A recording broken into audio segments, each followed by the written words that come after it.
स्वागत है। हमारे पास एक बहुत ही दिलचस्प सवाल से जुड़े कुछ नोट्स हैं। भगवान शिव को महादेव क्यों कहा जाता है? ये एक ऐसा टाइटल है जो हम सबने सुना है, देवों के देव। लेकिन क्या ये सिर्फ एक पदवी है या इसके पीछे कोई गहरा मतलब भी छुपा है? मुझे लगता है इसके पीछे बहुत गहरे मतलब है। आज हम इसी सवाल की परतों को खोलने की कोशिश करेंगे। हमारे पास जो स्रोत हैं वो त्रिदेव में उनकी भूमिका, उनके स्वभाव के विरोधाभास और उनकी आध्यात्मिक शक्ति के बारे में बताते हैं। हाँ, तो चलिए पता लगाते हैं कि इन सब में ऐसा क्या खास है जो उन्हें महादेव बनाता है। तो शुरुआत करते हैं सबसे बुनियादी बात से, त्रिदेव। ब्रह्मा, विष्णु और शिव। हाँ, हम सबने पढ़ा है कि ब्रह्मा सृष्टि करते हैं, विष्णु उसका पालन करते हैं और शिव संहार करते हैं। अब यहीं पर मेरा पहला सवाल अटक जाता है। मतलब रचना करना, पालन करना, ये तो समझ आता है, ये सकारात्मक काम है। लेकिन संहार यानी विनाश का काम, हाँ, वो इतना महत्वपूर्ण कैसे हो सकता है कि उसे करने वाले को महादेव का दर्जा मिले? देखिए ये सवाल ही पूरी चर्चा का केंद्र है। हाँ, हमारे नोट्स में संहार शब्द का जिक्र है और हम अक्सर उसका मतलब डिस्ट्रक्शन समझ लेते हैं। हाँ, बिल्कुल। लेकिन इसका असली मतलब है ट्रांसफॉर्मेशन या कह सकते हैं डिसोल्यूशन।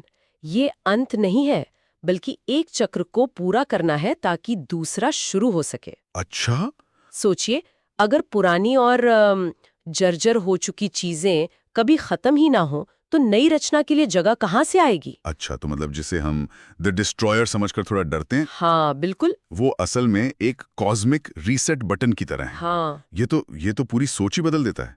वो विनाशक नहीं, बल्कि व्यवस्था को फिर से शुरू करने वाले हैं। बिल्कुल। ये एक तरह की ब्रह्मांडीय रिसाइकलिंग है। हाँ। और ये जिम्मेदारी शायद तीनों में सबसे कठिन है। कठिन क्यों?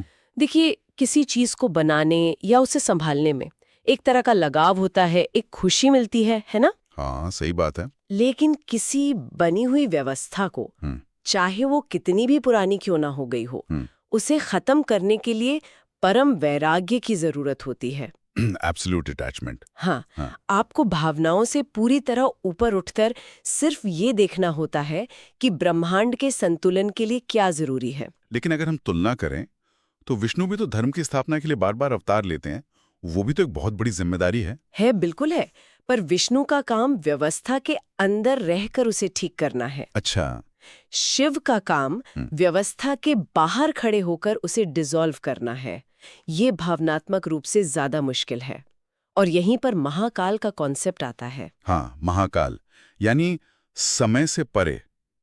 इसका क्या संबंध है? बहुत गहरा संबंध है। महाकाल का मतलब है समय के भी स्वामी। सृष्टि, पालन, संहार, ये सब कुछ समय के दायरे में होता है। समय ही हर चीज को जन्म देता है, उसे पुराना करता है और खत्म करता है। ये बात तो है। इसका मतलब है कि संहार की प्रक्रिया समय के चक्कर का ही एक हिस्सा है। हाँ। और जो समय को ही कंट्रोल करता है वो स्वाभाविक रूप से सबसे महान है ना? उससे भी एक कदम आगे। वो सिर्फ समय को कंट्रोल नहीं करते, वो समय से परे हैं। समय से परे? हाँ, जो भी चीज समय के अंदर है उसका क्षय यानी डीके होना तय है। लेकिन जो समय से ही बाहर है वो शाश्वत है, इटर्नल है। इसीलिए वो ब्रह्मांड के नियमों का सिर्फ पालन नहीं कर रहे, वो स्वयं उन नियमों के स्रोत हैं। और जो असीम है उसे ही महादेव कहा जा सकता है। बिल्कुल। ये तो बहुत गहरा विचार है। अब यहाँ एक और बात है जो मुझे हमेशा से बहुत दिलचस्प लगी है। शिव के दो बिल्कुल अलग रूप। एक तरफ वो कैलाश पर बैठे एक गंभीर तपस्वी हैं, जिन्हें दुनिया से कोई मतलब नहीं, बस ध्यान में लीन हैं। और दूसरी तरफ उनका रौद्र रूप है, तांडव। हाँ, जो तांडव करते हैं तो ब्रह्मांड कांप उठता है। ये दोनों एक्सट्रीम पर्सनालिटीज एक ही व्यक्ति में कैसे हो सकती हैं? देखिए, हम इसे कॉन्ट्रडिक्शन की तरह देखते हैं ना? हाँ। लेकिन असल में यही चीज उन्हें कंप्लीट बनाती है। ये उनके महादेव होने का एक और बड़ा सबूत है। कैसे? दुनिया में या तो कोई शक्तिशाली होता है और उसे अपनी शक्ति का नशा होता है। सही है। या कोई त्यागी होता है जिसके पास शक्ति नहीं होती। शिव के पास ब्रह्मांड की सबसे बड़ी शक्ति भी है और सबसे गहरा वैराग्य भी। यानी शक्ति होते हुए भी उसका मोह न होना। ये तो आज की पावर हंग्री दुनिया के बिल्कुल विपरीत है। ये समझना ही मुश्किल है कि किसी के पास इतनी ताकत हो और उसे इस्तेमाल करने की कोई इच्छा भी ना हो। क्योंकि उनकी शक्ति किसी अहंकार या इच्छा से नहीं, बल्कि ब्रह्मांडीय कर्तव्य से चलती है। इसे एक न्यूक्लियर रिएक्टर की तरह समझिए। अच्छा। जब जरूरत न हो तो वो पूरी तरह शांत और नियंत्रित है, ध्यान की अवस्था में। लेकिन जब ब्रह्मांड के संतुलन के लिए ऊर्जा की जरूरत पड़ती है तो वही शक्ति तांडव के रूप में बाहर आती है। और जैसे ही काम पूरा होता है वो वापस परम शांति में चले जाते हैं।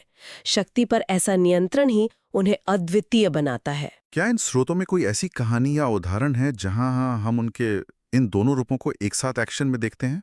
कई कहानियां हैं, जैसे गंगा के अवतरण की कथा। हाँ।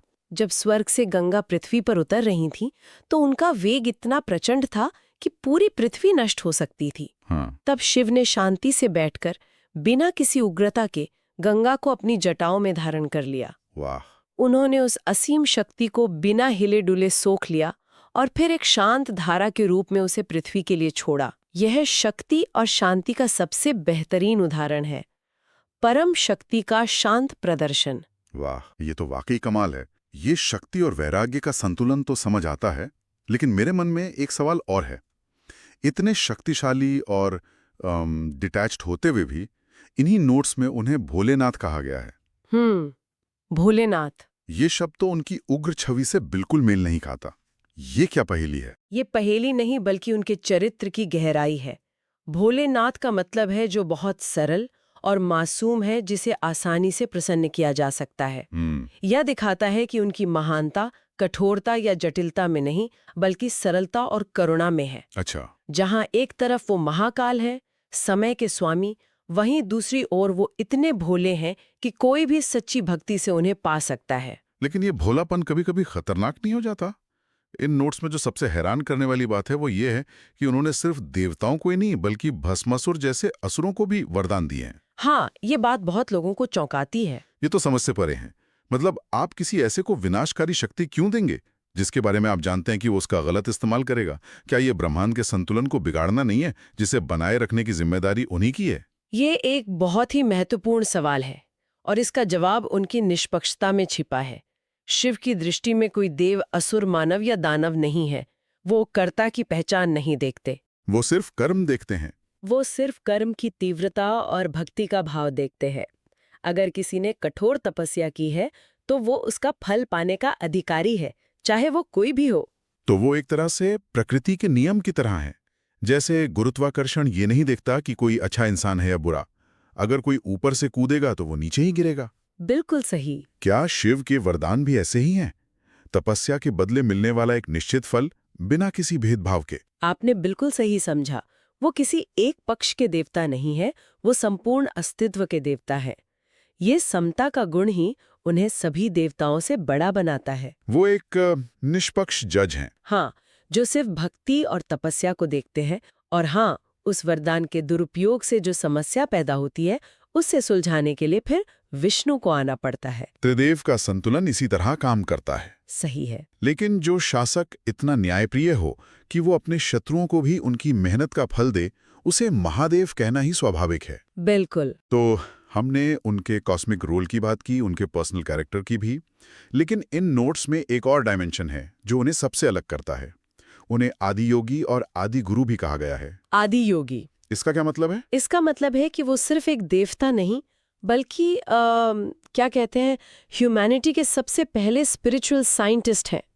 योग का मतलब सिर्फ आसन नहीं है, ये चेतना यानी कॉन्शियसनेस को समझने का पूरा विज्ञान है। हाँ। इन स्रोतों के अनुसार शिव ही वो पहले व्यक्ति थे जिन्होंने इस ज्ञान को पूरी तरह समझा और फिर इंसानियत के भले के लिए इसे सप्त ऋषियों को सिखाया। अच्छा, तो मतलब चेतना को समझने का जो विज्ञान है, जिसे आज पूरी दुनिया योग कहती है, हाँ, उसका सोर्स कोड शिव ने लिखा। हाँ, तो वो सिर्फ ब्रह्मांड को चला नहीं रहे, बल्कि वो हमें उसे समझने का यूजर मैनुअल भी दे रहे हैं। एकदम सही।